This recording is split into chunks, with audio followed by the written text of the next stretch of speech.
Hey everybody, you have David Abrams here along with our special guest today, Brennan Dunn. Now, unfortunately, we don't have our webcams on today. Brennan is actually traveling, and so we just want to make sure that we have a great connection here.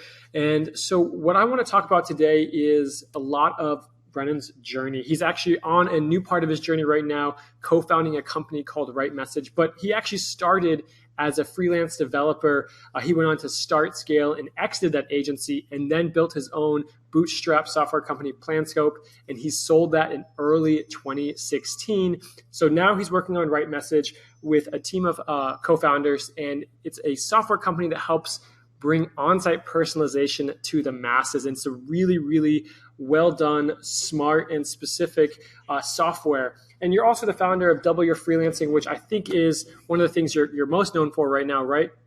Yeah, that's actually what's paying the bills at the moment. So yeah, DYF is my main gig, and it's really where RightMessage came from, which I think we'll probably talk a bit about.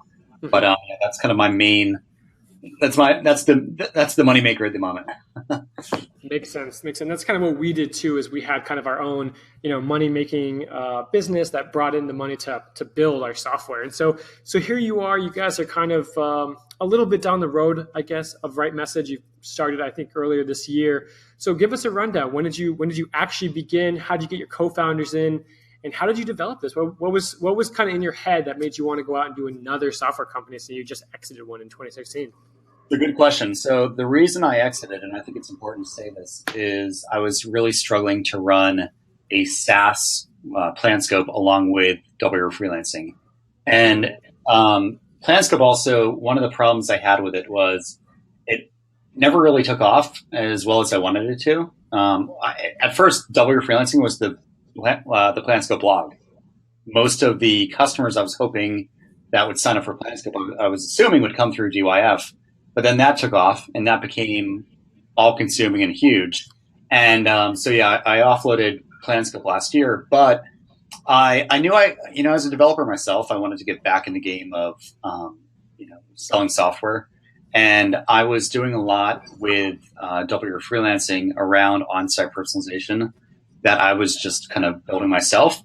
And I got a lot of interest from people who were saying, hey, we see what you're doing. Because I've always been pretty open about, both on social networks and everything else, about really sharing what I'm doing with my businesses. So I was just really geeking out on this idea of being able to have kind of like almost Amazon style or Netflix style personalization, but on a marketing site, and what that could mean for companies who target different customer personas and things like that. So I did that, and then I started to get interest from people who wanted that, and I ended up creating a course called Mastering Drip, which is all about email marketing automation. And I sold that last year, so I started selling it last year. And in that course, I bundled a lot of the code that I used on my own stuff. And lo and behold, a lot of people who bought. So we had about 400 plus people who bought so far. And the number one bit of feedback was, we love the course. We completely get what you're doing, but I don't know what to do with this code you gave me. So that was kind of that was our validation, I guess you would say, right? Where people paid a lot of money for the course to learn how to personalize, but they didn't have, they didn't know what to do with it. They didn't know where to start. So that's what led to us beginning of the year saying, let's think about making this a software company. That's really fantastic. I got a little bit of feedback just from your. But how did you guys? So when you guys saw this was working, how did you decide who was going to be on that founding team? How did you guys decide to say, hey, let's all go in on this software project? I think that's kind of an interesting thing that you learned this from a course that you released, but now you have co-founders. How did you guys set that up? Yeah, so I brought on a friend of mine who actually is a longtime student of Double Your Freelancing, Shai, and I had him do a lot of work with me a bit on one of my other products for Double Your Freelancing to help me with the coding of it. And what's interesting is that he started doing a lot of the things I was doing on my own site as a consultant. So he would sell personalization consulting to his clients. So it just made a really good fit, I think. He was doing this not only on a consulting basis, but he also was a hell of a lot better at developing than I was. And I knew that if I were to start another software business, I couldn't be coding it. First off, I'm not good enough as a developer any longer. I've been way out of the game. And secondly, I've gotten better on the marketing slash business side of things, I think. So I needed somebody who could really complement me with that, but I needed somebody who understood this. I didn't want just a developer. I wanted somebody who actually understood, personalization. Yeah, I think that was a really smart way to go about that. That was really smart. And so here you guys are. You have this snippet of code. He was doing on-site personalization. You guys are coming together. We're going to build a product. What does it look like to build an MVP at this point? Like, what are you guys saying? Hey, let's map this out to get to market. Let's validate that, this type of personalization. Like, what's your next steps once you guys kind of come together? Yeah. So the very first thing we did, and I think this is very fitting if you know my story, is we created a course called the Personalization Masterclass. And the reason for this is we didn't want to just get an early access list. We wanted people who had money in the game, and we didn't want to pre-sell or anything like that. So what we did is we created an educational course because I knew that it's one thing to tell people that they should be speaking more directly to people on their website, but it's a completely different thing for people to understand where to start. So what we wanted to do is we wanted to lay out educationally like what people needed to do in order to make more conversions on their site. So it was agnostic. It wasn't tied to any software or anything like that. But we did this so that we could not only get some customers, but we wanted to, more importantly, learn what people were planning on doing, because that would allow us to understand what the product had to do.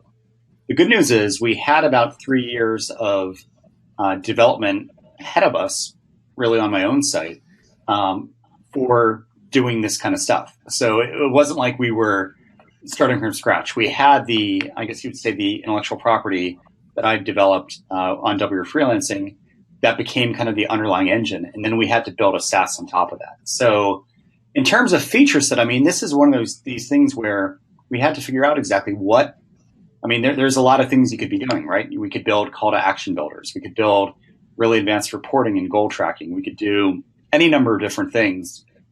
But what helped us was asking people when they joined the course to provide a lot of feedback, extensive and qualitative feedback about what their goals were, like what drew them to purchase this course, what drew them to the idea of personalization. That gave us an indication of, well, if we know where they are now and where they need to get to, it's our job as software creators to find a way to bridge the two.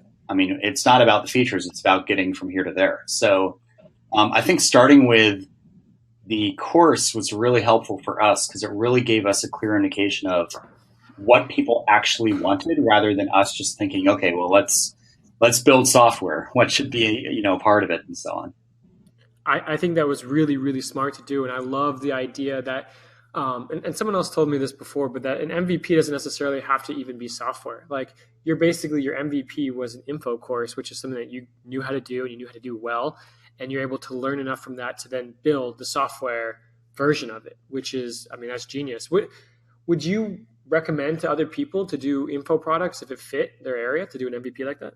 I think like the issue I had with Planscope, and I mentioned it wasn't very successful. And the issue was Planscope had a very opinionated way of managing projects. So what that meant is for people to actually successfully use Planscope, they had to kind of drink the Kool-Aid, I guess you would say, of my philosophy when it comes to managing client projects. So if I could start over from that, I always thought I would go and have a course that's all about this philosophy on managing clients so that you have better clients, and then create software that implements that philosophy. So I wanted to do that here. I didn't want to just have a CRUD app or some sort of software that people would, because let's face it, people, they don't care about the software per se. They care about what it's going to accomplish for them. So the benefit is, or not the benefit, but the issue where we kept running into was, if I just give somebody a RightMessage account and say, have at it, the number one thing they say immediately without fail is, okay, well, what do I do with this? And it's a bit like, I think of it like it's, if I give you a pickaxe and say, go mine for gold, well, if you don't know where to go to find the gold and how to do that, having the tool isn't going to help you. So we wanted to start, if we were building a direct competitor to something else that was already on the market that was and like say we were doing another A/B testing software product, then we could go and try to, poach Optimizely or VWO customers because they already effectively probably know what to do or know how to leverage A/B testing. But with this, I mean, in terms of the landscape, there's some enterprise options, but from the like smaller company kind of perspective, there really isn't much out there. So what we're needing to do is we can't sell, or we can't get somebody who doesn't know how personalization will immediately help them. We can't educate and sell them simultaneously with much effect. So what we're needing to do is we're doing a lot, which is frankly, I think what I've gotten good at over the years with Double Your Freelancing is kind of the education-based marketing, where we're not looking for people who are Googling around for personalization software. We're trying to capture people who are running businesses that demographically could be aligned with kind of our target audience. And the benefit is we're able to dog food our own stuff. So we're working on a lot of different things where, if you're a SaaS person and you're at our site versus you're selling info products, the messaging will change and speak a little more directly to you based off of that. It's what we're learning, I should say, is that it's really dangerous just to come up with software and say, here you go. It's a bit like say I was running an email marketing app. If I give a local business access to that product and they have no idea how to use email to help them sell, are they really going to be as successful as they can be with my product? Probably not. So we're learning, or we've realized that by starting with education and then really using the outcomes of the education to dictate product strategy, that it's allowing us not to get distracted by, shiny objects or wanting to do this or that. We're able to stay very focused on, well, we know our customer, we know what they need, and our job is only to get them from here to there.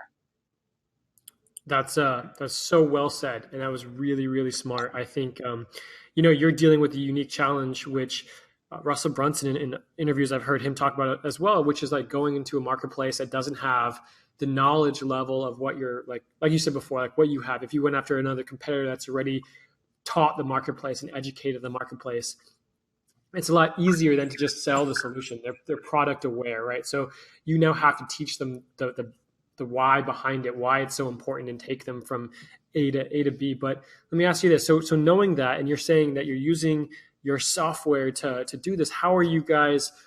I mean, what's your marketing strategy? How are you guys going to go out and find that target customer now and put them down the right path? And that's obviously a marketing funnel, but where are you guys looking to go after as far as marketing strategies initially? A good question. So we have right now about 1,000 people on our early access list, and that largely came from my own network and it's being very annoying on Twitter for a while. So that came from that. And what we're doing currently is we're putting together a whole series of articles that are targeting people, again, who, our initial focus is going to be on people who are information marketers. So people who have a business where they have a blog that is a big part of how they do business. And we're reaching out to them and we're basically intercepting them. So we're going to be doing a lot with, and eventually paid acquisition, but currently what we're doing is we're doing a lot with reaching out to partners, people I know who have the right kind of audience. And we're going to do a lot of JV webinars with them that are going to be not product-based, but more, again, the idea of information. And we're probably going to, instead of trying to pitch software, because it's really hard, I've realized, to get people to commit to software because we're set up and everything else. And it takes time sometimes for the value to become obvious. Instead, we're going to be focusing on selling the course, which isn't a lot of money. It's $100. And we're going to make that our focus and then use the course to upsell the software. So what we're doing is we're going and we're finding people who have audience-based businesses or do stuff with email marketing. The good thing is we integrate with a lot of different email marketing apps, which means we go to them and we basically do educational webinars to their audience, which is basically just borrowing from them, right? So that's going to be where we start. We're starting with going out to people who have audiences that either are customers who could directly integrate through their product with ours, because again, we integrate with all the major ESPs, or people who have like an audience business like the Brian Harrises of the world, who are targeting people who sell online. And we're going to come in and we're going to present different strategies that they can use with personalization to increase conversions and sales and so on. So that's one thing. The other thing we're going to be doing, which we haven't done yet, is I've got an audience on Double Your Freelancing of 42,000 consultants. And what we're doing is I don't want to just start hammering that list with promotions for RightMessage or anything like that. Because again, they're not ready. Most of those people are not the type who are going to benefit from RightMessage. Instead, we're going to create educational material. And this could be another premium course, or it could just be free content. I'm not sure yet. But material on how they can upsell their clients and make more money on their clients. Say they're building a web app or they're building a website or something like that for their clients, which many of my subscribers on Double Your Freelancing are designers or developers or writers.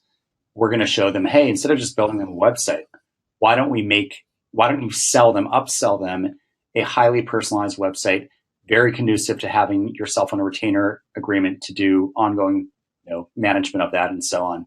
So it helps them, it helps their client, but it also gives us really a new channel for getting customers. So I think that's incredibly a smart idea. Yeah. Yeah. So that's what we're doing with those two, those two immediate channels. Paid and content, all that stuff is further down the line. We're starting to create a lot of content that we're pushing up slowly over the next few weeks to our site. But again, when it comes to looking for kind of any search traffic or search stuff, we're largely going to be focused on building up authority in the conversion optimization space, and then presenting what I think is kind of a refreshing perspective, which is more on the fact of, hey, what can we do when it comes to changing and tweaking minor things that don't require you to get a lot more visitors to your site, or don't require you to really change up your product lineup, that can immediately give you a lift in overall conversions, given the traffic you have now, given the product you have now, and so on. So maximize the traffic, basically. Exactly. Yeah. That's awesome. And I actually want to take a step back real fast. The first marketing strategy you talked about is really interesting. And I love this approach, which is using strategic partners and webinars with strategic partners. Now, obviously, you have a network. You've done Double Your Freelancing for a while. You had Planscope, so you know some of these people. If you're just getting started in software, how do you approach these companies to get some strategic partnership webinars going? And second to that, you said you were going to do your course for about $97. How are you doing like affiliate splits or strategic partner splits on something like that when you do that? Is that 100% to the company that's running? Are you guys doing splits? I'm just trying to think, for someone that's just getting started, that's a great way to bring in early customers and add value to other people. But how would you say you could do that for someone just starting?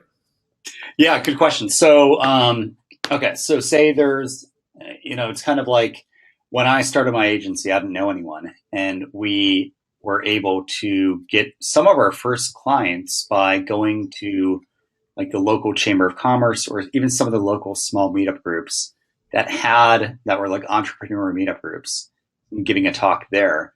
But the risk is, and this is the risk that I've been, had to overcome on my own, but also I get people who pitch me who see, for instance, my audience of consultants, and they have a product for consultants and they want that. So what I've realized works well is, first off, the fear is, let's say I'm going to Brian Harris's audience, and granted, I know Brian well. I didn't always know him well, which is another thing to keep in mind. But the reason I think he would trust me, and we've done these joint webinars before, he and I and myself and a few others, is because he knows that I'm not just going to go there and potentially damage his reputation in front of his audience. I mean, that's if I was here now and just selling, if this was like a timeshare presentation or for a RightMessage or something, that wouldn't go over too well, I'd imagine, right? So What needs to happen is it needs to be fully valuable it needs to be valuable even if no one ever ends up buying anything. I mean, that should be the number one rule is if I'm going to reach out to somebody, how can I make sure whatever I plan on presenting, even if no one ever buys anything of mine, is still going to be more valuable than the time and attention they put into it. So that's one thing. But the other big thing I think is what needs to happen is if you're going to reach out to somebody, they don't know you. It's first off, you're going to have a big uphill or kind of a big mountain to climb, I should say. Because again, the trust just isn't there. So if you've done something like, let's say you've done this to your own fledgling audience, and even if you don't have a lot of people, but you have like a recording on YouTube of you having given this, or you've done guest posts of that talk and taken that talk and made it a guest post and published it on other sites. It's usually a little easier to do a guest post than like a webinar. Or you've created an email course that you can show results, or you can show like an outline or something like that. That's helped me. I mean, what helped me was when I started doing webinars, in particular, a whole Google Doc that outlined exactly, here's what's going to be covered. Here's the historical effects I've had with this presentation before. So when I did it on my own list, here's how many people joined, how many ended up buying, all this other stuff. And as I started doing this more and more for the same presentation, I just kept adding to that list. And I would talk about like exactly what's in the product, why is it good for their audience, and so on. And I think I was just pretty well prepared, which people liked, instead of me just saying like, hey, David, can I talk in front of your customer base for an hour? Like that just wouldn't go over well, right? So that has helped me. Now there is, like you mentioned, the revenue side things. Like typically a lot of these joint venture webinars will have like a 50-50 split where, whenever you get an email from someone saying like, oh, I was at a conference and so-and-so was blowing my mind and, I begged them to come and talk to you or whatever else, just know that don't take that at face value. It's a strategic partnership where they're doing some sort of rev share. But that being said, 50-50 is normal for something like this because the product, the course isn't the end of the game. I don't care about the money for this course. It's just really a way to qualify a new customer. I haven't done this yet. I haven't started even thinking about the rev split yet, but it will probably be closer to the 100% side. Because again, I don't care. I don't care about the revenue at this point. What I'm hoping for is qualified leads, which if somebody comes and says, I'm willing to put down money to learn how I can better personalize my site, to me, that is a very good lead. And that's what I'm mostly interested in. Qualified, educated lead, I would say too, right? You've educated them at that point.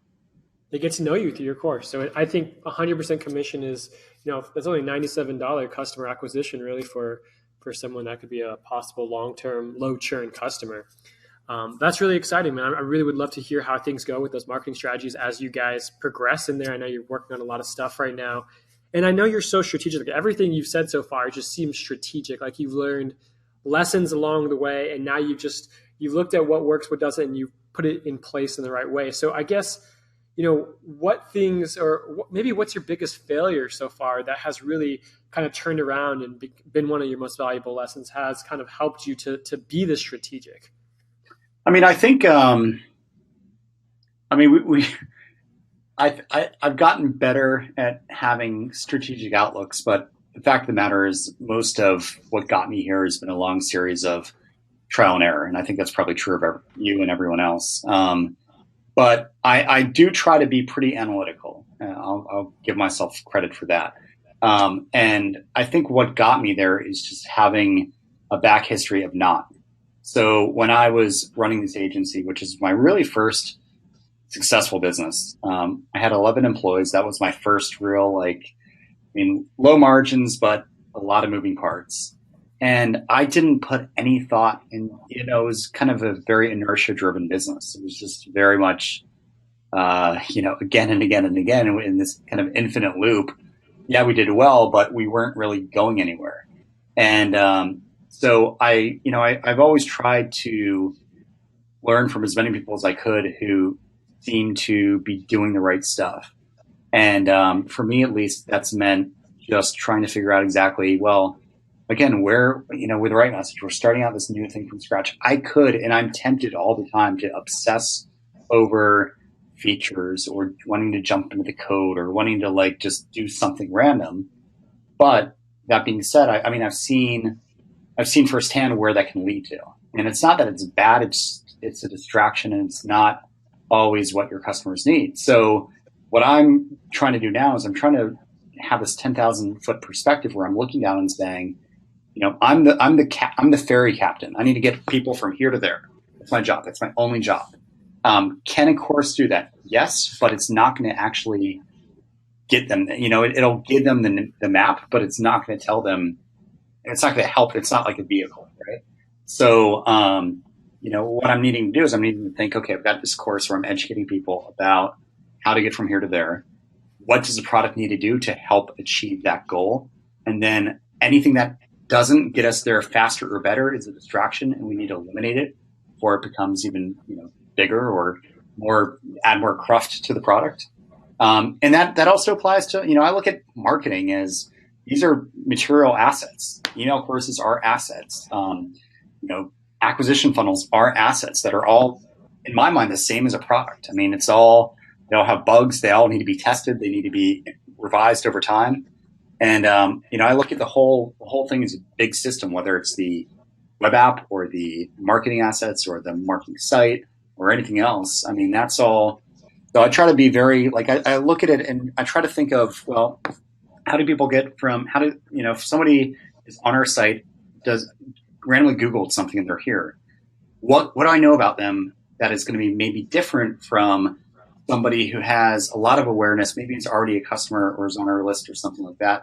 To be honest, that's what got me down this path back with Double Your Freelancing, where I realized that by trying to speak to everyone the same way, it doesn't matter who they are or where they are in the funnel, I'm missing out on opportunity. So I'm looking at this overall, the big funnel, and it's not really a linear funnel. I mean, there's different tubes coming out of the funnel, I guess, right? That along with the fact that people have different reasons for wanting their product. Agencies have different reasons. They don't care about personalization as much as they care about being able to make their clients more successful. Whereas somebody who is using it for themselves has a different reason. And just trying to really step back and think, okay, who's coming here? Who could be coming here? Who is currently coming here? And what is my job? My job is to do a lot of different things. It's to help show them a different way of that doesn't require them to spend more money on ads or something like that, or to help them better understand their customers. I mean, that's a big thing is segmentation. I mean, you can't personalize without segments. So I've realized in talking with a lot of people that a lot of people really don't do that great of a job with segmentation. So it's all this sort of stuff has been what helps me figure out exactly where we need to be focused and what does that actually mean materially? What does that mean day to day for us to be doing? That's really well put, and I think there's something to be said about. And first of all, I started an agency too, like building my own agency, so I know what it's like to be kind of like just in the business every single day, and you never really have much time to think from that 1,000-foot view, to be working on your business and making strategic decisions on how prospects come in, how you do these things the right way. And I think, it obviously sounds like you've learned a lot through your journey to make those strategic decisions and a lot of great things that kind of push you forward. Now, you said you did Planscope last year. It wasn't as, as easy as you thought, or maybe it was a little bit harder, but what is your why? Why'd you get back into software? I think software is one of those things where right now it's pretty hard to run a software company, to launch a software company, especially a bootstrap one like you did last time. What is it that gets you through these tough times? I think, for us, what's helped me is the motivation of the people on the early access list. So, we started out before we had any software collecting interest and really not doing what I think a lot of people end up doing, unfortunately, which is I think we've probably all been in the position where we opt into some new software company that has a landing page up. And then, 6 months later, we get an email, oh, we're live. And it's like, who are you? You don't even remember who they are, right? So I've tried to keep weekly emails up from the beginning, where I'm just sharing with people different strategies to think about, things we're struggling with developing the product, what we're planning on doing next, and so on, and really creating a dialogue that has encouraged me. Because the mistake I made with Planscope was I built this thing in a back room, right? Like, I built this thing. I thought it was what I needed it to be. And what I didn't realize was that onboarding is so much more than product stuff. I mean, I think a lot of us think of onboarding as, fancy interfaces that greet new signups and such. But what I realized with Planscope was onboarding meant getting your team bought into it, getting your clients to buy into it, getting your head wrapped around this unique way of doing things, weighing the risks versus the rewards of ditching whatever you're doing to currently manage projects. So there was a lot of friction that, as a software creator, I just looked at it as, I've got a sign up form, and obviously everyone who gets to this page is going to sign up. And then I've got a dashboard, and obviously everyone who gets to this page is going to know what to do with it, and so on. And it wasn't until I started to really suffer from that and realize that this wasn't working. That's where what was really interesting about the migration or the move from Planscope to Double Your Freelancing, because Double Your Freelancing, I was able to get more closer to people's success. Like, it's one thing to have a software business that genuinely helps people be successful, but I think it's a little more immediate and obvious with information, because, if I help you change the way you think about your pricing and I help you close your next proposal at a higher rate, you're going to credit me more than you might the proposal app that helped you write that proposal. So what I'm trying to do now is I'm trying to find a way to hybridize what I've learned building this training company with the limited experience I have running a software company, and fuse the two together so that I can really do what I've responded to people that bought my course last year, my marketing automation course, and were saying, I don't know what to do with this, but I really want it because I immediately see how this can help me.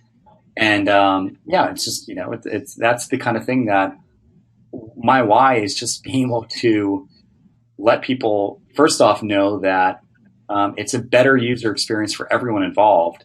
If I'm at a website, if I'm interacting with your messaging and you're speaking a little more directly to me versus me needing to figure out, because that's the thing. A lot of us, we look at our benefit, right? So our benefit is, the example I give is, I have a course on pricing.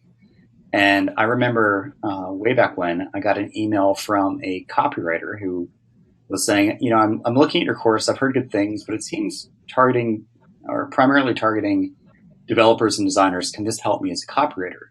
And I knew, as it's a business to business sales course, and I knew it could help her. And I kind of smacked my head saying, if I was at a copywriting conference and I was talking to her in person and she asked what I did and I told her about this course, I would definitely explain it in a way that made sense to her. But I wasn't doing that on my website, and it was causing her to have a poor user experience, and it caused her to need to email me to figure out, can this actually help me? So what I've realized is, not only does it help increase conversions, which we all like as people selling online, but when you as a buyer or as a customer don't need to think, can this actually help me? But instead are seeing a very, very targeted messaging that's saying, yes, this can help you based off of what we know about you, based off of maybe the site that sent you to us, or the ad that you clicked on to get here, or maybe data we have about you in our email marketing app. Yes, here's how we think this can help you based on uniquely who you are. It's good for everyone involved. And that's, I think, what I'm excited about, is because I want to be on a better internet. And for me, a better internet is one where, when I'm looking at a product that I'm interested in or potentially interested in, I don't want to need to think as much about how this is going to help me. I want to know how this is going to help me. And that's really what we're talking about here with RightMessage and so on. Yeah, it sounds like RightMessage is just like an early stage tool that you see as kind of this mission to kind of change how communication is done online, more personal communication, a smarter communication. I think that's really commendable. That's awesome. Yeah. I mean, I think that's That's the why. So, That's amazing. That's mission driven. I think one of those things is like you're up against a big challenge, and it's probably a very motivating thing when you have that much of a challenge, and it's kind of riding on your shoulder to do the job to do it. But that's fantastic. I wish you guys the best, and I want to actually transition into. I don't want to take too much more of your time, but I want to transition into quick fire discovery questions here. These are just some quick questions, and you can just answer with just a couple words here. Just really great information for entrepreneurs. And let me just go ahead and start. How much do you read during the week, Brennan? Actually, I've been on a roll recently. Probably at least an hour or two of nonfiction a day, and then or of fiction, I should say, a day. I read a lot of fiction, but of like businessy material. I haven't really read a business book in a while, but I read Hacker News, and I read what's posted to it and other sites and what people tweet about. So probably I'd say 3 hours or so. Wow, nice. I just started reading a lot more fiction and nonfiction too. It's a great break from all the business books. But what's your top book recommendation right now? Top book. Well, I'm reading New York, which is an interesting fictional book about the whole history of New York. I know that's probably not a good businessy type book, but that's what I'm reading at the moment. But in terms of business books, the last business book I read, I know I read, God, I forgot the name of it. It was, Mastery. That was a great book. I forgot the author. It was Robert Greene. What's that? Robert Greene. Robert Greene. Sounds right. It was a great book. So I'd recommend that. Nice. I have it sitting right behind me. Nice. What would you tell your younger self starting this business, or maybe even Planscope, one of the software companies? Don't start a SaaS as your first business. It's a tough one. What's one characteristic you've had to discover on the journey that's made you a better or stronger entrepreneur? I think the fact that I've really just tried in everything I do to start more discussion based before I try to do what I really want to do, which is to, make money while I sleep. So to do a lot of things that, in the words of Paul Graham, don't scale, and being very okay and comfortable with that. And I think knowing people who aren't that comfortable doing that, or don't like sales, or don't like getting on the phone with people, I think that's been one of these things that has helped me quite a bit, I think. Totally agree. Now, what's the best advice you would give someone if they were crazy enough to start an online SaaS company? So what I would do first would be, one thing I think people don't always think about is, the thing I like about RightMessage compared to Planscope is, for Planscope to be valuable, people had to log in and use it all the time. And people had to make it really a habit of theirs. Whereas with this, it's more of you set it up, you get some initial campaigns loaded, and you let it run, and it just emails you weekly about how it's doing. In my mind, that's much easier to sell, especially if you can compound that with some sort of concierge onboarding, where one thing we're doing is we're helping people who get accounts get set up. And we're just jumping on a screen share with them and doing it with them. Once they're up, kind of. I mean, obviously there's always refinements, but one mistake I made is building an app that was very habit focused. And I think a lot of us, when we want to build like to-do apps or whatever else, they're conceptually really nice, and we keep trying to come up with sexier to-do list apps. But again, it's really, there's a big uphill battle where you're trying to get people to make your product a habit, which is, I think, extremely hard to do. That is really smart. Yeah. And I'm definitely thinking about that one. One thing you're most looking forward to in technology coming up? Longer battery life. That's awesome. Yeah, I definitely need that. That's awesome.